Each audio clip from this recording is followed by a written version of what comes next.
So in this video, I'm going to be going over how to improve your online design portfolio. And some quick background on me is that I look at a lot of online portfolios on a given workday, anywhere from 50 to 150 in a day. So I think I look at more online portfolios of designers than probably almost anyone else out there. And there's some certain things to me that really help certain people stand out by just some small changes, some small things they do differently, and the ways that they make it easier for me to quickly look at and review their portfolio. Now, of course, this is all from my own personal point of view, and everyone who looks at something like an online portfolio is going to have their own point of view with the things that they personally look out for. But I think everything I'm going to say in this video should be a pretty good representation of at least generally smart moves to make for you. And also at the end of the video, I'm going to look at some actual portfolios online of various other people that I think do a pretty good job. So that'll be a little bit more visually interesting than these slides. But to get started here, I'm going to go over some of the basics of things to consider when you're looking to improve your online portfolio, or if you're building your own online portfolio for the first time. So first up here, this one should seem very straightforward, but you'd be surprised how many people have online design portfolios. And I'm saying portfolios in quotation marks there, because sometimes people don't even show their actual design work. They just list out their skills, they list out their abilities, they might have a picture of themselves, but no actual pictures of the work that they produce. Needless to say, this is discarded almost instantly because you can't review something that doesn't exist. Because I don't care what your picture looks like, and generally skills as just noted, like I know Photoshop, I know Illustrator, that doesn't say a lot about the actual work you produce. The visuals of what you produced tell me everything I need to know about that. So first step first, make sure you're actually showing work. Next up here, and this is a very personal thing that just bugs me, but when you're dealing with someone like me who looks at a lot of portfolios at a time, I don't want to open up on a splash screen. So some of my least favorite things to open up on are something like click here to enter portfolio, or a giant picture of a designer where I then have to dig through the website to find a link to the actual portfolio. If you are submitting a portfolio to someone, you should link them directly to the images of your portfolio and basically remove any additional steps required to see your work, because I'll spend the time to actually figure out where on your website your portfolio is, but not everyone will. If you're dealing with some kind of HR hiring manager person who looks at, way more of these a day than I do, that just want a quick glimpse to see if you are good enough or not, they might just close the link right away if they open up a page that says click here to enter portfolio instead of simply directing them to your work. So basically, the lesson here is make it as easy as possible for the person reviewing your portfolio to do their job and review your portfolio. Don't add any unnecessary steps into that. Next up here, and this is a really important one, show only your best work. I would much rather look at a portfolio of something like 6 to 10 pieces than a portfolio of 30 pieces where half of it is good and half of it is bad. Or even there are some more extreme cases where perhaps that person's portfolio has 10 good things and then 2 really bad things, or 2 things that are just on a very different quality level than the other 10 that I saw. And the reason why this is so important is because it makes a few things a bit more difficult when it comes to reviewing your work.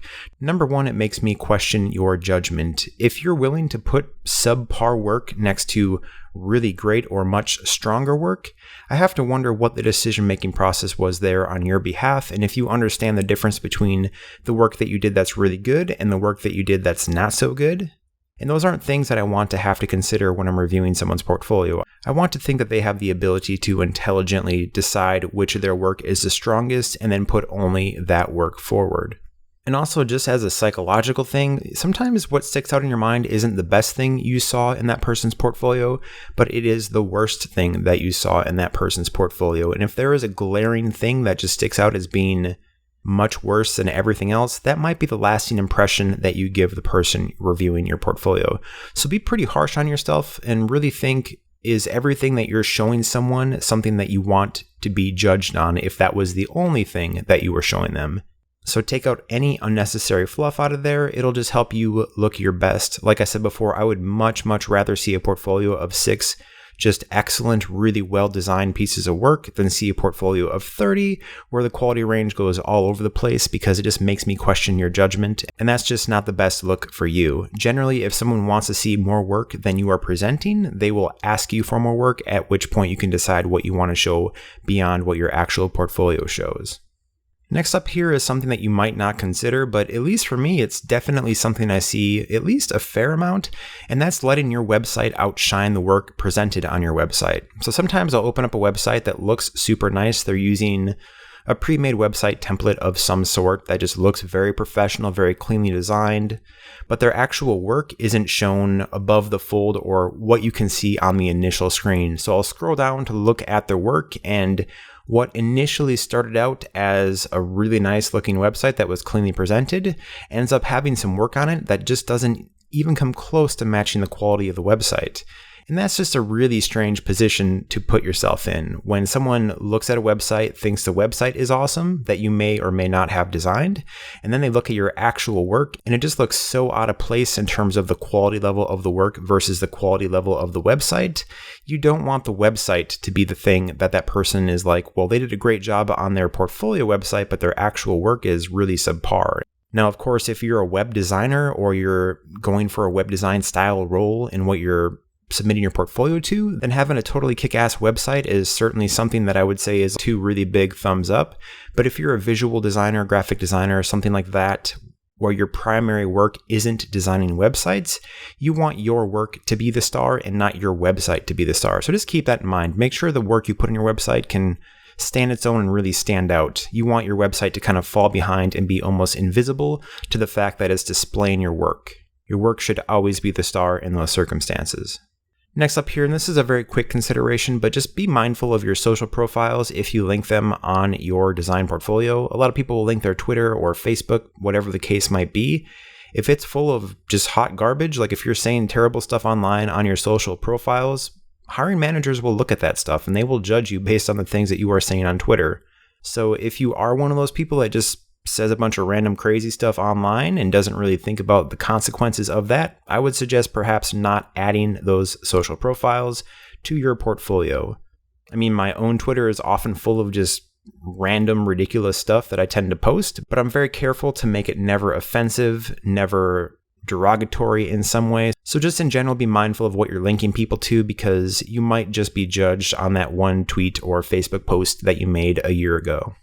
Next up here is a pretty basic one. Make it easy to contact you. Make sure you have a contact page with perhaps a contact form.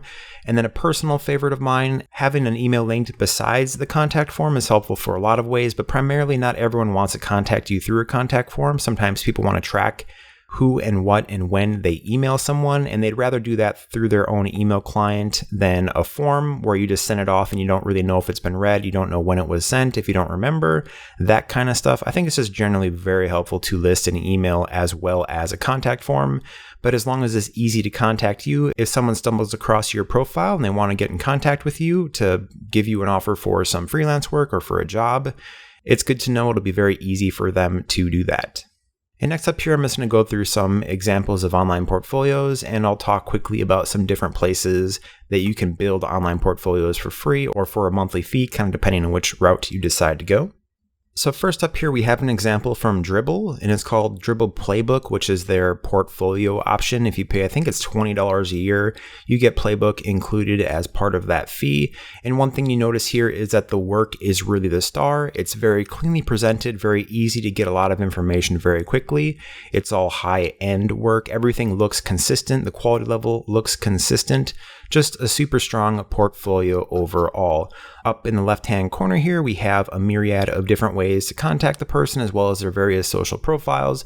If you click on a given piece of work, it'll open up a page where you can view some more images of that. I think it's often very helpful to show multiple images or multiple displays of a given piece of work. And also, if you feel like it, it can be very helpful to explain a little bit your process or what the work was for or how the work was used, just to give the person reviewing the work, if they're doing a bit more in-depth review of your portfolio, some context as to what you were doing, what the problem was you were solving, that kind of stuff. It helps people understand how you approach problems and how you decided to actually solve the problem that you were given. You don't have to necessarily go into super detail about that stuff, but even a quick paragraph or two can go a long way just to let people know what you were thinking. So next up here, we have an example from Squarespace, and I think Squarespace is something like $10 or $15 a month. Depending on the tier you choose with Squarespace, it can get much more expensive than that too if you want to open up a storefront, but this is for Ollie Moss. And I should note, that I will also place links to all these different portfolios. There's 4 of them. I'll place them in the description in case you want to go to those websites and check them out closer. But once again, one thing you'll notice of all these portfolios I'm showing is that the work is the absolute star, and the website is really just here to display that work. So in the case of Ollie, who's an extremely talented dude, there's a ton of very high profile, just excellent work displayed on this page. And also, as you can see right here, there aren't a million different options of things to look at. So he's really went through here and carefully considered and cut down what he has decided to show. If you click on a given link, once again, you're brought to a page where you can see some more examples of that work. So in this case, this was a set of 4 different posters for the game Firewatch. So being able to see a few different examples here for that given project is definitely nice. So here on the About page, there's just a quick little snippet about who he is and where he's from. There's an illustration he did of himself. And then on the contact page, just a quick little blurb about the reasons you should be contacting him. And then he just links you directly to his email address as opposed to using a form, which I think is totally fine to do. Next up here, we have an example from Adobe Portfolio, and this used to be called, I believe, Behance Pro Sites, and now it's called Adobe Portfolio, but Behance Pro Sites, Adobe Portfolio, basically the same thing.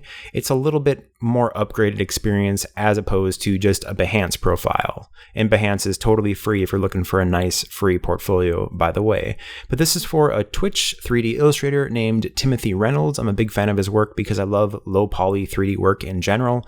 Once again, the star is the work. If you click on an example here, it brings you to that page. And in this case, you get a lot of information. So you get the client, you get the agency, the art director, a nice snippet of what he was doing, and then even stuff like concept sketches that really go into depth showing the work that he did for this client. So I think this is a superstar example of how you can present your work in a way that gives someone an incredible amount of context into your creative process that really helps them understand how you approach their work, the thought that you put into their work. Because when you see a portfolio piece that is this in depth, showing all these different steps, you can assume that a person like Timothy is going to put that much effort and work into what they're doing for you as well. So I'm extremely impressed with the amount of detail and depth that he has went into this particular post. As I'm going to scroll down really fast here, it just keeps going and going and going with all the different things for this particular project. So just really cool to see this much work, to see these concept sketches. Extremely impressive way to approach this. And also something that Timothy did that I think is kind of cool. He has a client work section. He has an editorial work section. So if I click on this right here, it says Wired Magazine Wildfire, August 2014. If you click on that, once again, you get the same level of thoughtfulness in terms of how he approached this problem and the various ways that he executed and made it happen. I'm not an expert on 3D, but it's just really cool to see all the different steps and stages here that went into creating this particular illustration for Wired Magazine. And right here is the final piece. And also he has another section up here for fun work. So if you have just some stuff that you do for fun and not for a client, sometimes it's nice to let people know like that was the purpose of it. You're just doing it as visual exploration and not to solve a particular problem or for a design brief, that kind of stuff. We have an info section, which once it loads up here, if I clicked it, it brings up a picture of Timothy with a magnificent mustache right there, and it just says some select clients, some various places he's been published.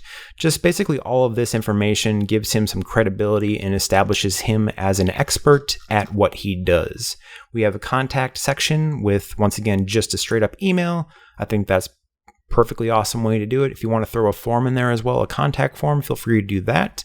And then a shop where he sells some various prints of his 3D artwork. I actually have this particular one hanging up right behind me right now.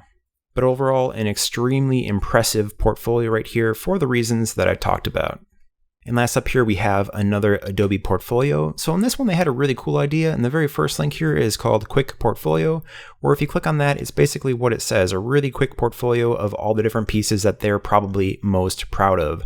A lot of really stellar examples of work right here. And there's a lot of stuff. It seems like they must have just basically put everything on one page, because as I scroll down, it just keeps on going. So this person creates an incredible amount of incredible work. So kudos to them for that. And then there's more specific pages. If I click on this Charlie Chaplin poster right here, for example, You can see that this post is all about this particular subject with some detailed shots of all the work that went into this particular piece. There's an about section that just talks about the people who run Telegram Paper Co. And then if I go back here and go to the blog, they also have a blog where they must talk about the various things that they're up to and what they're doing. But that's pretty much it for this portfolio. Pretty cool one, tons of amazing work, and I really like the idea of a quick portfolio where someone can just click one link and very quickly scroll down and get a good idea of what it is that you're doing. And just very quickly to end here, some free portfolio sites that you should consider. I think Behance is probably the biggest one, with it being a very cleanly designed, totally free online portfolio system. So right here is a quick example of a Behance portfolio. So once again, the work is really the star. There's a bunch of different examples here. If you click on the piece of work, it brings you to a page where you can see some more in-depth, detailed shots of that particular work. Behance is totally free, so if you're looking for a free portfolio, this is a good one. Another one is Cargo Collective. If I go to featured artists here, maybe it'll just throw me to someone that I can look at really quick. So right here is an example of a Cargo Collective website. So this person appears to be a fine artist of some sort, but once again, the work is the absolute star, very cleanly displayed, very easy to navigate, which is always a really huge plus. So Behance and Cargo Collective are two places you can kind of start with if you're looking for free portfolios. If you're looking for paid portfolios, I personally love Squarespace for the ease of use. There's the Adobe Portfolios that I showed above. These looked awesome and are very, very functional, so that is certainly another option as well. Ollie Moss, this one right here was Squarespace, like I said before, and this one right here is the Dribble Playbook, I believe it's called, which is $20 a year, so that's super cheap as far as a more professional paid version of an online portfolio goes. So all those are things to consider, but it doesn't really matter what you use as long as it does a really good job of displaying your work. One thing I'll say I don't like seeing people use for their portfolios is Pinterest. While I think it works, it's very hard sometimes for me to decide if the work that someone's showing me on their Pinterest page is work that they've made personally or work that they've collected on Pinterest, because the purpose of Pinterest is to collect a bunch of different visual images from various people. And when you're trying to say, like, this is my portfolio on Pinterest, it makes it a little bit harder for me to believe that everything on there is yours, even if it is. So always make sure it's easy to establish that the work is yours. And also, if you can, I'd highly suggest getting a custom domain name like yourname.com, in this case, olliemoss.com. If you don't own yourname.com, do a quick search and see if it's available. And if it is, I would suggest buying it right away, because it's getting harder and harder to find .coms of anything. So if you can grab your name, certainly do that, and do that as fast as you can. If not, try to find something that makes as much sense as it can for you. But that's plenty long for this video. I do hope it gave some good tips about how you can improve or build your own online portfolio. But as always, I look forward to seeing your feedback in the comments section. And if this video was helpful to you, feel free to hit the thumbs up button just to let me know. And if you want to see more content like this, please subscribe. I do my best to keep creating new content like this for designers. Thank you so much for watching.